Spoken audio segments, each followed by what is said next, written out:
Brian Kemp, who's had a very difficult relationship with President Trump, seems to be trying to flex his muscles. What's going on? He is. Yeah, you know what? This is really becoming, kind of shaping up to be a showdown in the Peach State. So you've got the America First, faction of the party versus the establishment RINOs, if you will.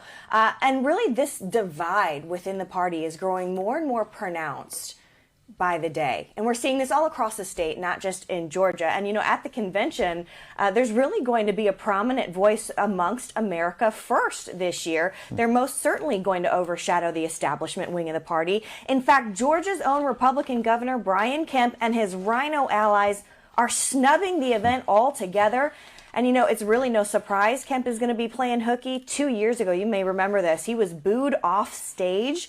Delegates were not happy with how he and Secretary of State Brad Raffensperger handled the 2020 election. And then more recently, on top of that, you've got America First candidates who scored big wins in county GOP races just a few weeks ago, which would have made for an even colder reception for Brian Kemp had he chosen to attend. But, Kemp's decision not to show up perhaps solidified after it was announced one of his biggest and most outspoken critics was invited to be the headline speaker, President Donald Trump. So this is going to be Trump's first Georgia event since announcing his 2024 run.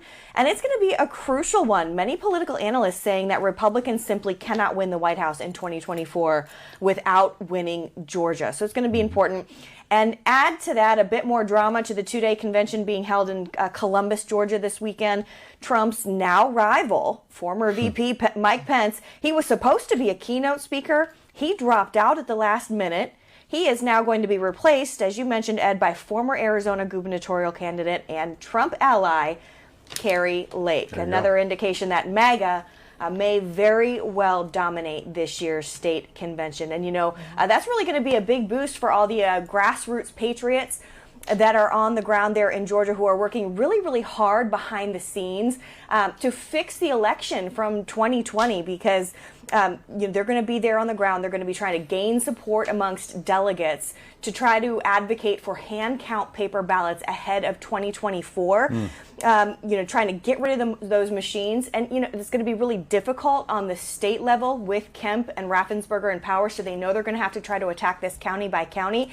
So really having these election hawks there, like Trump, like Kari Lake at the convention, going to help them make their case. Yeah, we had Kari Lake on last night, and she was saying the machines in Maricopa County and other places in Arizona, they were wrong like 58% of the time, the ones that were in Republican counties. And you see problems in Georgia as well, and the mainstream media doesn't talk about it. No, that's the bottom line. I think to have a secure, transparent election in 2024, you've got to get rid of the machines. Is that realistic statewide, in all these battleground states? Probably not. But that's why Republicans need to start figuring out creative ways, county by county perhaps, that you go in, you try to start convincing folks you've got to get rid of the machines.